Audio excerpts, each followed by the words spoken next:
left 2 people dead, a 3rd injured. Police say the 2 men inside the Honda were killed and the driver of the Tesla walked away with only minor injuries. You have a very heavy vehicle. You have a Tesla that's an electric vehicle. It weighs about 4,700 pounds. When he veered his Tesla into oncoming traffic and slammed into the Honda. Welcome to Talking with Zach, where today we focus on electric vehicles. Not only do electrical vehicles help the environment, they also could potentially save your life. Instead of having a bulky, heavy gas engine in the front of your car, you have nothing but space. That space can be used as a crush zone that will crumple up on an impact, greatly reducing the forces exerted upon the driver and the passenger. Potentially, again, saving your life. So let's look at a little example with some eggs. So to demonstrate crumple zone, I took an egg, which is the person, toothpick jar, which is the engine block, and the metal, which is the metal of a car. And so the engine sits right in front of the person, the driver, and the engine probably weighs 1,400 pounds.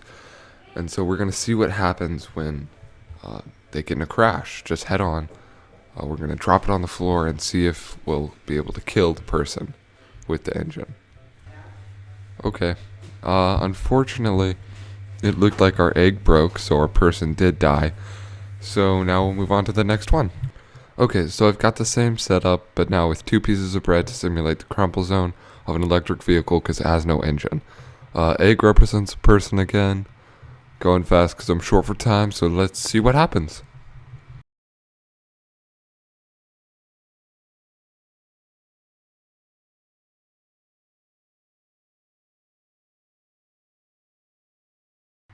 Alright, it looks like we are good. Awesome. So obviously electrical vehicles are changing the car industry, so let's look at some pros.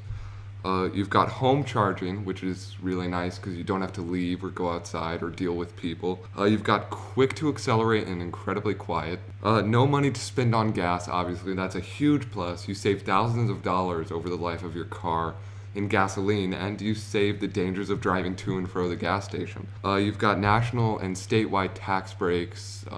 They can range up to, I think, like Sorry, I meant to say $12,500. Thank you. $100, which is crazy. It sort of takes away some of the sticker shock that comes along with an electrical vehicle. Batteries can go on the bottom of the car, and since batteries are really heavy, they can lower the car's center of gravity, preventing it from flipping over and making it hug the road so you can have tighter turns and things like that. Now, a con on another project I watched was battery cost. Having to replace a battery on a Tesla costs $10,000, which seems incredibly excessive.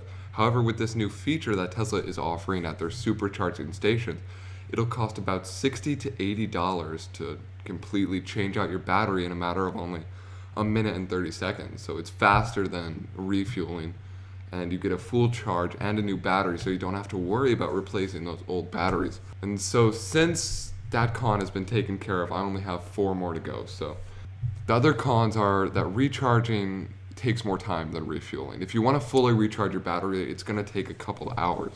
At a Tesla supercharging station, it'll take 30 minutes to give you 150 miles. But if you're at home, it'll take anywhere from 5 to about 10 hours to fully charge your battery. Another con is a higher initial cost. Keep in mind that these state and national taxes will dramatically decrease your price. In the Nissan Leaf, it'll almost cut your price in half, which is unthinkable. It's incredible. Cold air limits your battery performance, and working the hot air will drain your battery. So when you're driving in cold air, you don't get as much performance from your battery, and when you're using the hot air to heat up your car, it's going to take more battery power. I would say that long trips are hard, except by 2015, you will be able to drive anywhere in the country with a Tesla with over a couple thousand charging stations. And now on to the parts of an electrical vehicle. There are 3 main parts to an electric vehicle. There's the battery, which stores all the power for the car. And then there's the control, which is the brains of the vehicle. It tells the battery how much power to give to each wheel, which really makes performance incredibly easy and makes driving it sort of fun. The engine can either be in the front or back or on both for an all-wheel drive car. It's an electric engine. It spins the wheel. It delivers power to the wheels almost instantly, so you have acceleration that is crazy. A Tesla can go from 0 to 60 in about 3.2 seconds, which is the fastest of any four-door sedan. And so then here's a clip that I thought was really interesting. It cost $5,000 to add on to your car, but I thought it was still really cool, so here we go. So we're now going to turn on the autopilot system. Okay. I'm engaging it now. My hands are now off the steering wheel, my foot is off the accelerator. The car will observe the 30-mile-an-hour sign and increase its speed as we go through this bend. You see it's following the lines in the road, and as it observes this 25-mile-an-hour speed, it's going to reduce. I'm going to click the turn signal and we're going to move over one lane completely on its own. And it's now going to observe the car in front and come to a nice gentle stop. Wow. And so self-driving cars have been around for a couple of years, but they're just now becoming available to where you can actually just sit back, relax, and not have to worry about the road. The Tesla changes lanes for you. You just have to turn on your blinker. It will change lanes if it's clear. And you can technically go to work without having to touch the steering wheel, which is incredible to me. If you're on private property, the Tesla will come to you and pick you up. You don't even have to be in the car.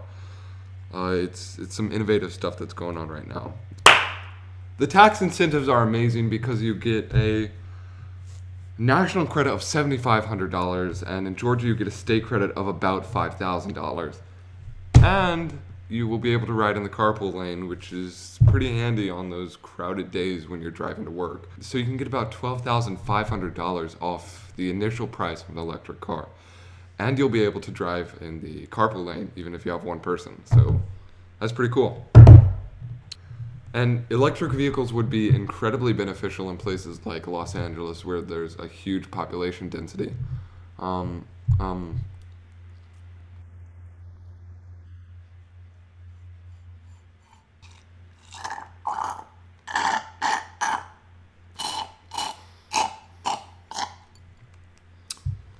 In Los Angeles, because of the huge population density, not only would it help to reduce smog, but it would also stimulate the American economy.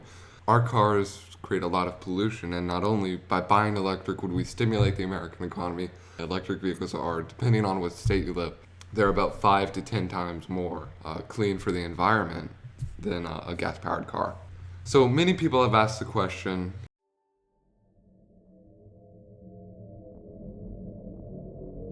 well, depending on what state you're from and how much renewable energy that state creates, your car will be anywhere from about 3 to almost 15 times more environmentally friendly than an average gas-powered car. 3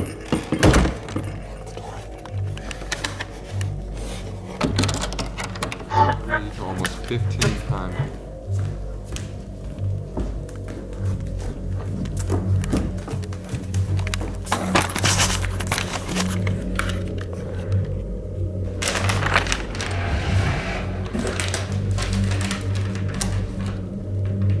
Show Zach Els, talking with Zach. He's been lying to you this whole time.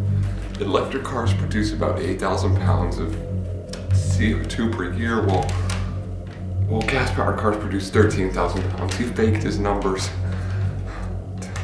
In Georgia, it's about the same rate, though. It's pretty interesting. Cool stuff, but anyway, he's been lying to him.